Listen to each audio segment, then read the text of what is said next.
요한복음 18장 28절부터 40절까지의 말씀입니다. 제가 읽겠습니다. 그들이 예수를 가야바에게서 관정으로 끌고 가니 새벽이라. 그들은 더럽힘을 받지 아니하고 유월절 잔치를 먹고자 하여 관정에 들어가지 아니하니라.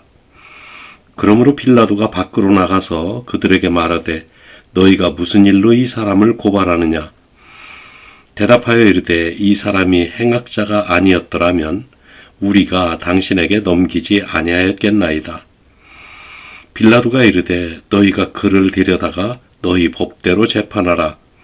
유대인들이 이르되 우리에게는 사람을 죽이는 권한이 없나이다 하니 이는 예수께서 자기가 어떠한 죽음으로 죽을 것을 가리켜 하신 말씀을 응하게 하려 함이로라.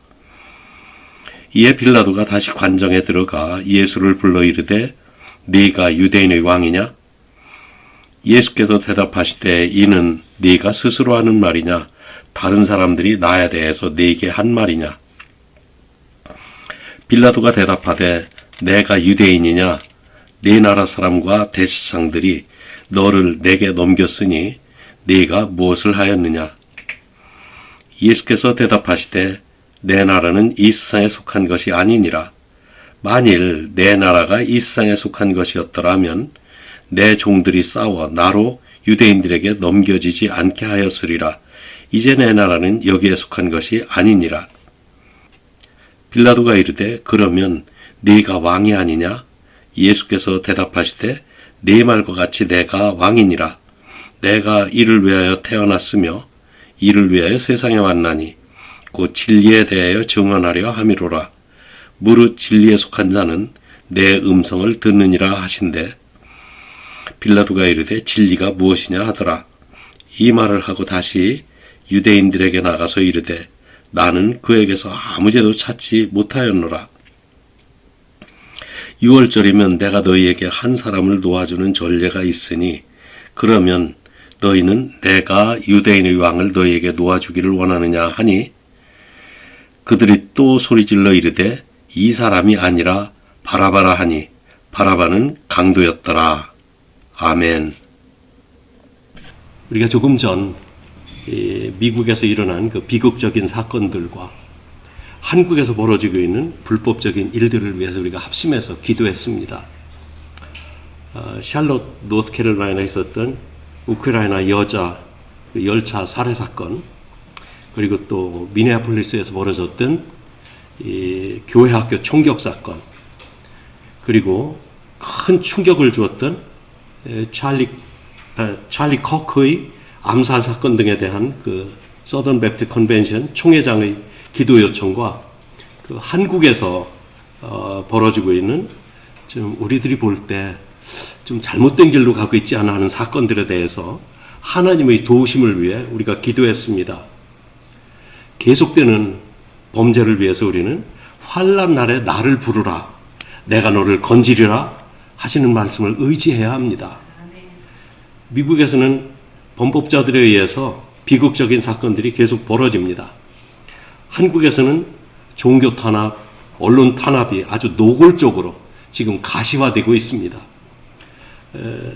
예를 들자면 극동방송 총재인 김장환 목사님, 이분에 대해서 조금 설명을 드리면 이분은 침례교 세계연맹의 총재를 지내셨던 분입니다. 그때 그분이 총재가 됐을 때 한국의 신문에서는 이 기독교의 UN 사무총장이라고까지 중요하게 여겼던 분입니다. 그런데 그분을 압수수색을 한다. 아무튼 그러고 여의도 순복음교회 이영훈 목사님 사무실이 세계에서 최대의 교회라고 하는 여의도 순복음교회의 이영훈 목사님 사무실이 압수수색을 당했습니다.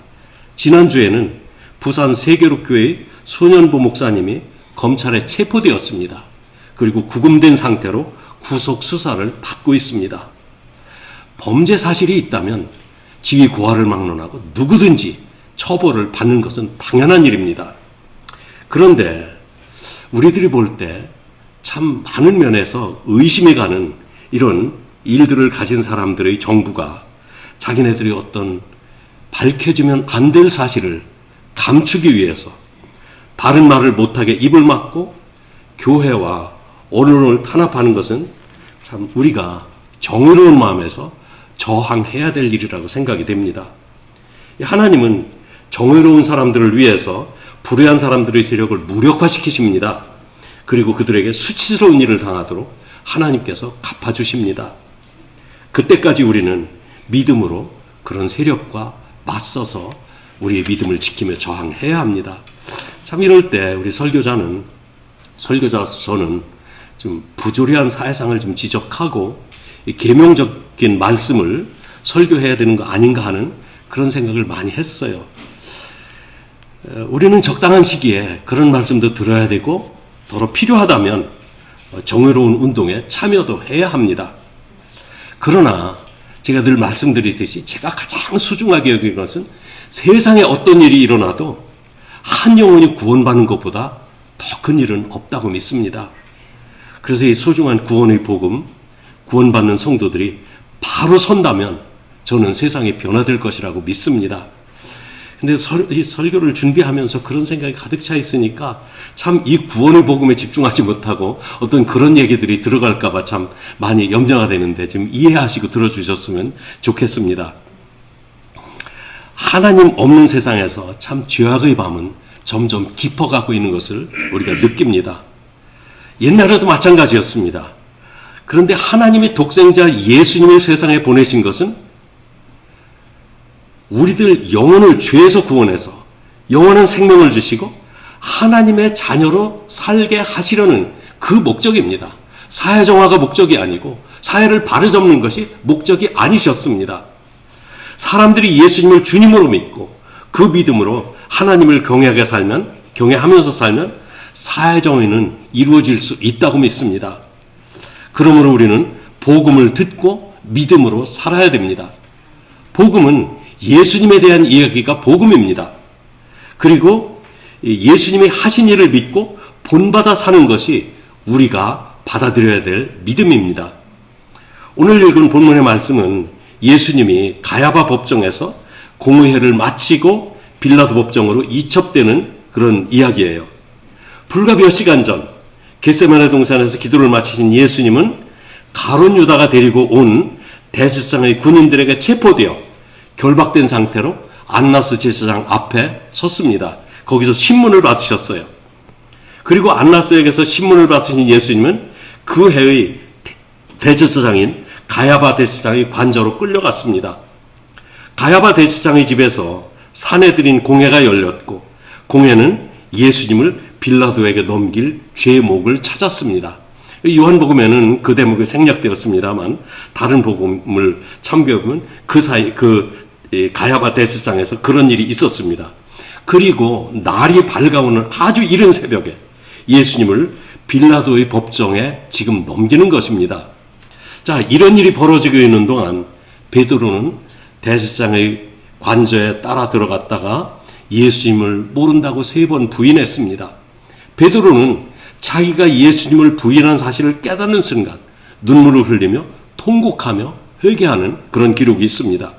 한편 가룟 유다도 대제사장들로부터 은 30을 받고 예수님을 팔았는데 그래서 예수님을 체포하여 대제사장에 넘기기까지 했는데 그가 예수님이 정죄받는 것을 보면서 마음이 괴로워서 어떻게 할 줄 몰라 하다가 스스로 목을 매달아 자살했습니다. 이런 일이 안식일 전날 새벽에 일어난 일입니다. 유대인들이 예수님을 서둘러 십자가에 못 박기 원했던 이유가 있습니다. 오늘 성경 말씀은 그것을 말씀하고 있는데 이제 지금은 안식일 전날 새벽입니다. 안식일 전날 새벽이 지나 낮이 지나고 저녁에 해가 지면 그때부터 안식일이 시작이 됩니다. 그리고 그 안식일은 큰 명절이에요. 만약 그날 일찍 예수님을 처형하지 않으면 안식일이 다가오고 안식일에는 사형 집행을 할 수가 없습니다. 그래서 유대인들은 안식일을 거룩하게 지키기 위해서 사형을 집행하지 않습니다. 그리고 시체를 그대로 둔 채로 안식일을 보내지 않아요. 그날이 부정하게 될까봐 그들이 주의하는 것입니다. 또한 유대인들은 유월절, 또 유월절이 겸해진 이번 안식일을 거룩하게 지내기 위해서 대제사장과 공회 회원들은 빌라도의 관정까지 예수님을 모시고 갔지만 빌라도의 관정에는 들어가질 않습니다. 밖에서 빌라도를 불러냅니다. 왜냐하면 안식일을 거룩하게 지내기 위해서 자신의 몸을 보호하는 거예요. 유대인들은 그 이방인의 집에 들어가는 것은 자신을 더럽힌다고 그렇게 믿었어요. 이방인 통치자인 로마의 총독의 관정에 들어갔다는 것, 그것은 바로 하나님 앞에 불결하다고 믿었기 때문에 로마 총독의 집에 들어가지 않으려고 밖에서 총독도로 나오라고 불렀던 것입니다. 그래서 유대인들은 빌라도 총독의 관정 밖에서 빌라도 총독을 불러냈고 빌라도 총독은 밖으로 나와 그 고발하는 것을 들었어요. 29절에 보면 그러므로 빌라도가 밖으로 나가서 그들에게 말하되 너희가 무슨 일로 이 사람을 고발하느냐 이렇게 말을 합니다. 유대인들은 율법에 따라서 예수님을 안식일 전에 십자가에 못 박아 죽였다고 생각할 것입니다. 그러나 성경은 이 일이 하나님의 계획대로 일어난 일이라고 말씀하고 있습니다. 사람들은 생각하기를 자기네들이 무엇을 계획했던 일이 성공되면 내의 계획이 성공되었다 이렇게 생각들을 합니다. 그러나 성경은 말씀하기를 하나님의 계획이 아니면 사람들의 계획이 이루어질 수 없다고 말씀하십니다. 세상의 역사는 세상의 권력이나 세상 권세가 주관하는 것이 아닙니다. 오직 하나님의 뜻이 이루어지는 것입니다. 특히 이번 안식일은 유월절과 무교절이 시작되는 큰 안식일이라고 그랬어요. 유월절은 이스라엘 사람들이 애굽에서 종살이할 때 하나님이 이스라엘을 애굽에서 구해내시려고 양을 잡아 피를 흘리던 그날을 기념하는 날입니다. 그 어린 양의 피로 말미암아 이스라엘 민족이 애굽의 노예에서 벗어나 구출되었습니다. 하나님은 애굽의 노예로 매여 있는 이스라엘에게 구원을 베푸시려고 어린 양을 잡아 피를 흘려 그 피를 이스라엘 모든 집의 문인방과 문설주에 바르라고 하셨어요. 그리고 애굽 전역에 죽음의 사자를 보내십니다. 그리고 애굽의 모든 가정의 장자들을 그날 밤에 죽이십니다. 죽음의 사자들은 애굽 전역을 돌아다니면서 어린 양의 피가 있는 집에는 들어가지 못하고 건너가야만 합니다. 이 건너간다고 해서 유월했다고 유월절이 되는 것입니다. sixth month가 아니라 이거 건너가는 절기다 그런 뜻이에요. 첫 번째 어린 양을 잡던 유월절은 이스라엘 역사 1400년의 역사에서 기념으로 지키게 하셨고 백성들은 그날을 지켰어요. 매년 유월절 양을 잡는 제사는 먼 훗날 계획하신 한 사건을 교육하기 위해서 오랫동안 하나님이 지키게 하셨던 것입니다. 그 교육의 실체가 하나님의 아들 예수님이 이 땅에 오셔서 유월절 양으로 죽으시는 것입니다. 예수님은 하나님의 어린 양으로 세상에 오셨습니다. 그리고 마침내 유월절 양 잡는 날 십자가에서 죽으셨습니다. 이런 얘기를 하면 아니지 예수님이 유월절 전날 돌아가신 거 아니냐, 안식일 전날 돌아가셨으니까 유월절 전날 돌아가신 거 아니냐, 그러면 그 유월절과 맞추는 건 맞지 않는 것 같다 이렇게 생각할지 모릅니다. 아닙니다. 그 맞는 얘기입니다. 예수님이 십자가를 지신 날은 유월절 전날이 맞습니다. 그런데 첫 번째 유월절도 유월절 전날 양을 잡아서 놓고 기다렸다가 해가 진 후에 그 양의 고기를 각 가정에 모여서 먹도록 하나님께서 그렇게 말씀하셨어요. 그것이 유월절 지키는 절기가 된 것입니다. 그 두려움의 무서운 밤을 집 안에서 고기를 먹으며 보내게 하셨습니다. 그런데 자 보십시오. 어린 양의 피가 있는 집 안에서는 사람들은 보호를 받으며 그 안에서 안식하는 날이 되었습니다. 그런데 밖에 있는 애굽인들에게는 그날이 바로 재앙의 날입니다. 이 죽음의 사자는 문설주와 인방의 피를 보고 유월했습니다. 그러나 그날 밤에 애굽의 모든 가정에서는 사람의 장자들과 모든 짐승의 첫 새끼를 모두 죽였어요. 그 두려운 밤이 지나고 그 다음날 애굽의 바로는 하나님께 항복하고 이스라엘 백성들을 노예에서 해방시켰던 것입니다. 이 날이 유월절입니다. 유대인들은 왜 1400년 전에 시작된 유월절 전날에 예수님이 십자가에서 피 흘려 죽으셔야 하는지 전혀 그 이치를 연결시키지를 못했어요. 다만 예수님이 자기들의 전통을 따르지 않는다고 미워하고 시기해서 예수님을 죽여야 된다고만 생각을 했던 것입니다. 그것이 바로 하나님이 그날에 맞춘 것이라는 것을 전혀 알지도 못한 채 하나님은 달랐습니다. 유대인들이 아무것도 모르고 저지른 이 엄청난 사건이 하나님의 철저한 계획 가운데서 날짜까지 맞추어 이루어지는 것입니다. 아니 1400년 전에 계획하신 하나님의 계획이 아닙니다. 사실은 창세 전에 계획하셨던 일입니다. 이런 일들이 지금 현실화되고 있는데 그것을 아는 사람은 아무도 없습니다. 그러나 우리는 알아야 됩니다. 우리 주 예수님의 일이기 때문에 그렇습니다. 유대인들은 예수님을 신성모독죄로 고발했을 거예요. 왜냐하면 공의회에서 예수님을 신성모독죄로 고발하기로 결의했기 때문입니다. 예수님이 자기 스스로 하나님의 아들이라고 하며 성전을 파괴하려고 했다는 죄로 고발을 한 거예요. 이 고발을 들은 빌라도는 그런 일이면 너희 법대로 재판하라고 그래요. 여기 보면 그들이 예수를 가야바에게서 관정으로 끌고 간 지 새벽이라 더럽힘을 받지 않으려고 유월절 잔치를 먹고자 하여 관정에 들어가지 아니하니라. 고발하면서 이 사람이 행악자가 아니었다면 우리가 당신에게 넘기지 아니하였겠나요? 그럴 때 빌라도가 뭐라고 합니까? 너희가 그를 데려가 너희 법대로 재판하라. 유대인들이 이르되 우리에게는 사람을 죽이는 권한이 없나이다. 이 말 중요합니다. 잘 들어보시기 바랍니다.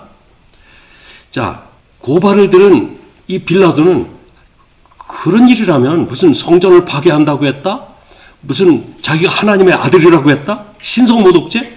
그런 종교적인 문제, 성전 파괴 등 이건 로마 정부에서 관여할 일이 아니야. 너희 법대로 처벌할 수가 있어. 이렇게 이야기를 합니다. 그런데 유대인들이 고발해야 되는 이유가 뭡니까? 자기네들은 죽여야 되는데 법이 있든 없든 이 사람을 죽여야 되는데 자기네들은 죽이는 법이 없다는 겁니다.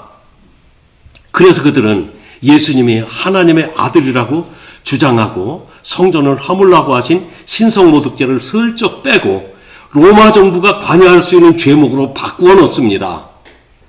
이걸 현대언어로 뭐라고 하는지 아세요?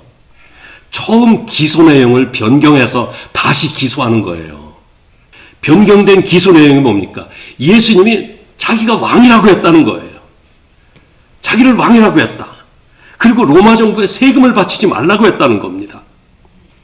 예수님이 왕이라고 했다는 것은 로마 황제를 인정하지 않는 로마에서 처벌할 수 있는 법입니다. 그리고 또 로마 정부에 세금을 납부하지 말라고 했다는 것은 그들이 꾸며낸 거짓말입니다. 사실 이걸로 잡아놓으려고 로마 정부에 세금을 바쳐야 되느냐 말아야 되느냐 예수님을 얼마나 괴롭혔어요. 그때 예수님이 로마 돈 하나 가져와 봐라. 그러면서 여기 누구 얼굴이냐? 로마 황제 얼굴이라고 할까? 그래, 가이사의 것은 가이사에게, 하나님 것은 하나님에게 바쳐라. 세금 내지 말라는 얘기 없었습니다. 그런데 그들은 이와 같이 거짓으로 예수님을 고발하는 거예요. 그와 같이 로마법으로 사용시켜달라는 것입니다. 그들은 이렇게 억지를 부르고 있지만 성경 32절 말씀을 보면 이렇게 말합니다. 이는 예수께서 자기가 어떠한 죽음으로 죽을 것을 가리켜 하신 말씀을 응하게 하려 함이로라. 십자가에 못 박혀 죽으실 것이 하나님의 말씀대로 집행되는 것이다. 아무리 그 대제사장들이 예수님을 죽이려고 해도 하나님의 계획이 아니면 죽일 수가 없다는 거예요. 그러나 아무리 누가 살리려고 해도 하나님의 계획이 그러면 그대로 간다는 것입니다. 그래서 빌라도는 예수님을 관정으로 데려다가 신문한 관정 안으로 들어갔다는 이야기죠. 빌라도의 신문 내용을 보면 오늘 나온 것은 한 가지예요. 그래서 빌라도가 뭐라고 하냐면 네가 유대인의 왕이냐? 네가 유대인의 왕이냐? 이 말이 이제 38절까지 보면 빌라도의 신문과 예수님의 대답이 이어지는데 지금 제가 각색한 이야기로 말씀드리겠습니다. 네가 유대인의 왕이냐? 라는 빌라도의 질문에 예수님은 빌라도에게 반문을 합니다. 예수께서 대답하시되 이는 네가 스스로 하는 말이냐? 다른 사람들이 나에 대해서 네게 한 말이냐? 이 말은 빌라도한테 당신이 생각할 때 내가 유대인의 왕이라고 했다는 걸 당신이 인정하는 거냐, 아니면 저 사람들이 고발했기 때문에 그런 말을 하는 거냐, 그렇게 질문하는 거예요. 빌라도는 예수님을 처벌할 근거를 찾으려고 계속 신문을 합니다. 네가 유대인이냐? 네 나라 사람과 대제사장들이 너를 내게 넘겼으니 네가 무엇을 하였느냐? 네가 왕이라고 한다는 죄명으로 너를 내게 넘겼다. 이 말이 네가 유대인의 왕이라는 말이냐? 로마의 왕이라는 말이냐? 참 저는 이 부분을 이렇게 생각하다가 야, 이거 빌라도도 참 죽을 맛이겠구나. 아니, 밖에서 떠드는 시민들은 예수를 죽일 형벌을 내려달라고 하는데 자기가 찾아보니까 죽일 만한 형벌이 안 나타나요. 뭔가 만들어서 내보내야 될 텐데 야, 이거 빌라도 못 해먹겠다. 이런 얘기 나올 만하다는 그런 생각을 해봤어요. 참 계속 질문을 합니다. 그래, 36절에 보면은 예수님이 대답합니다. 내가 왕이 맞다. 그거죠. 예수님께 대답하시되 내가 왕이 맞다. 그러나 내 나라는 이 세상에 속한 나라가 아니다.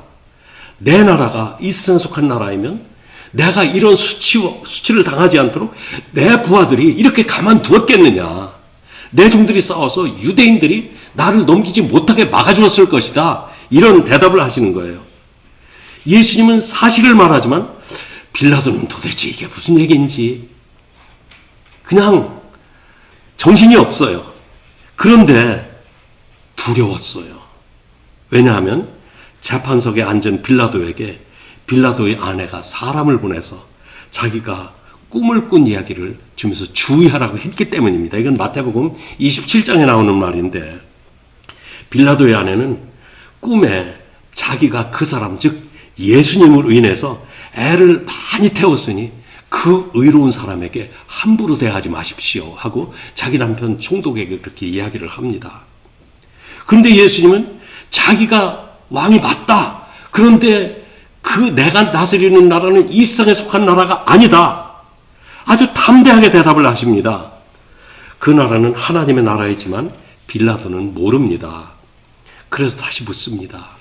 여러분, 높은 자리에 앉아있다고 모든 거 다 아는 게 아니고 똑똑한 게 아니에요. 예수 믿는 사람이 똑똑한 거예요. 정말 이거 알아야 되는 거예요. 그럼 내가 왕이 아니라는 말이냐? 37절에 보면은 빌라도가 안타까워서 물어요. 빌라도가 이래요. 그러면 내가 왕이 아니냐? 아이고 좀 시원하게 좀 대답을 해달라. 예수님이 대답하십니다. 네 말과 같이 나는 왕으로 태어났다. 네 말과 같이 내가 왕이니라.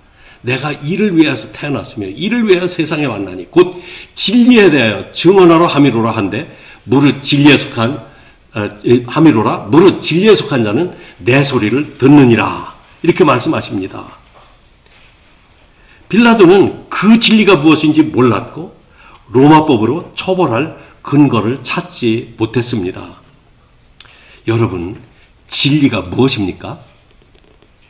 진리는 어떤 철학적인 논리가 아닙니다. 철학적인 어떤 사상도 아닙니다. 진리는 예수님이 말씀하신 대로 예수님 자신이 진리이십니다. 이게 참 말이 안 되는 것 같죠. 우리는 항상 철학적인 생각에 거기에서 진리를 찾으려고 하니까 그냥 영원히 변치 않는 거, 어떤 상황에서 변치 않는 그게 진리다. 이런 추상적인 대답이 어디 있습니까? 예수님이 말씀하셨어요. 내가 곧 길이요 진리요 생명이니 나로 말미암지 않고는 아버지께로 올 자가 없느니라.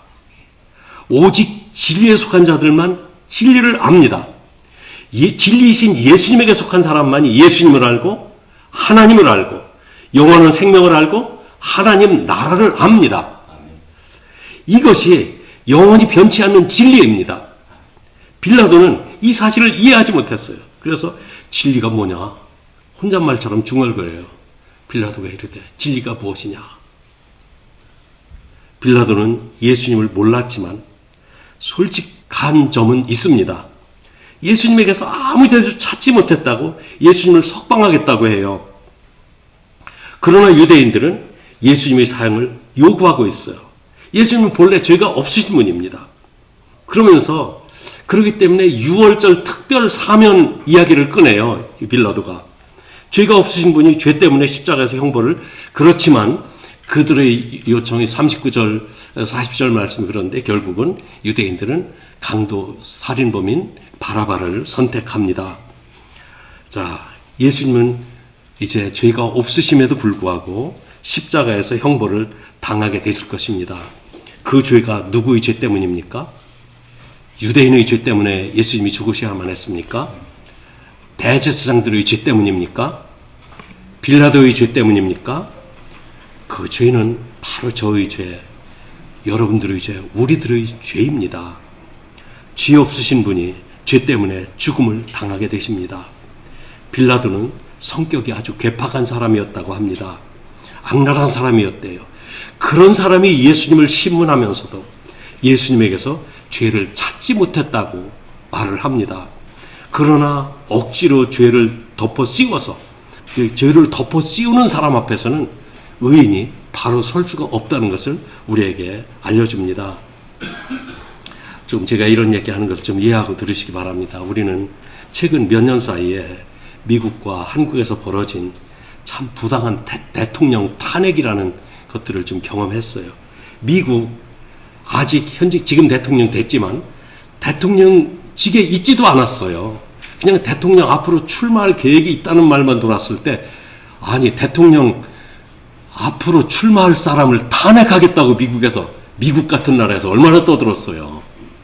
뭐 때문에 탄핵을 누구를 탄핵하는 겁니까? 말도 안 되는 이런 일이 미국에서 있었습니다. 한국에서도 박근혜 전 대통령을 탄핵하겠다고 특별검사팀을 구성해서 수사를 해보니 특별검사팀에서 빌라도 같은 결도를 발견했어요. 뭐냐면 이게 탄핵할 만한 죄를 찾지 못했다. 그 발표까지 했어요. 탄핵 사유가 없으면 탄핵을 중단하고 특검 해체하는 것이 옳습니다.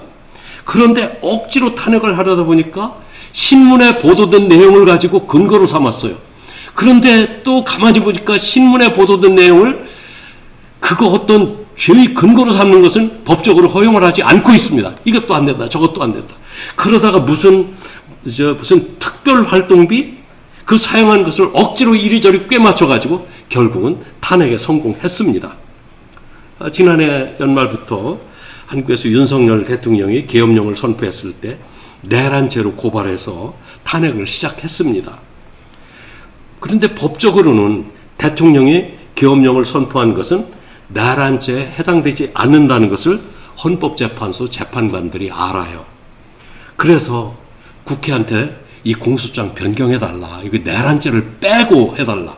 아니 내란죄 때문에 탄핵이 결정이 된 거거든요. 국회 3분의 2의 의결을 거쳐 내란죄 때문에 탄핵이 됐습니다. 그런데 일단 고발해서 가둬놨으니까 내란죄 빼라. 그거 들어가면 나중에 이거 불법한 것이 밝혀지니까 이건 안 된다. 사실은 국회에서 3분의 2 찬성으로 고발한 공소죄가 내란죄가 아니면 새로운 공소사실을 올리기 위해서는 국회에서 3분의 2 찬성을 다시 받아야 됩니다. 그런데 그들은 공소 내용을 국회가 아닌 그저 헌법재판소에서 변호사들을 통해서 이리저리 맞춰가지고 결국 옳지 못한 방법이었지만 대통령을 몰아내는데 성공했습니다. 예수님 때나 지금이나 참 이리저리 꽤 맞춰가지고 죄 없는 사람 처벌하는 것은 똑같아요. 이 세상이 불의하다는 증거입니다. 죽이려는 사람 앞에서는 무엇이든지 죄가 되는 세상입니다. 이것이 이 세상의 부조리하고 죄악된 현상입니다. 세상의 법정에서 진실 규명 기대하지 않습니다. 하나님의 아들 예수 그리스도께서도 세상 법정에서 사형을 받으셨습니다. 이렇게 죄악된 세상이기 때문에 세상은 심판과 영원한 지옥 형벌이 예정되어 있는 것입니다. 이 멸망할 세상, 이 세상에서 우리를 구원하시려고 우리의 구원자 예수 그리스도를 하나님께서는 우리에게 보내주신 것입니다. 예수님은 우리를 구원하시기 위해 우리 죄를 위해서 십자가에서 피를 흘려 돌아가셨습니다. 예수님을 믿으시고 예수님 안으로 들어오시기 바랍니다. 예수님 안에 진리가 있고 예수님 안에 구원이 있습니다. 진리는 하나님의 법정에서 분명히 가려질 것입니다.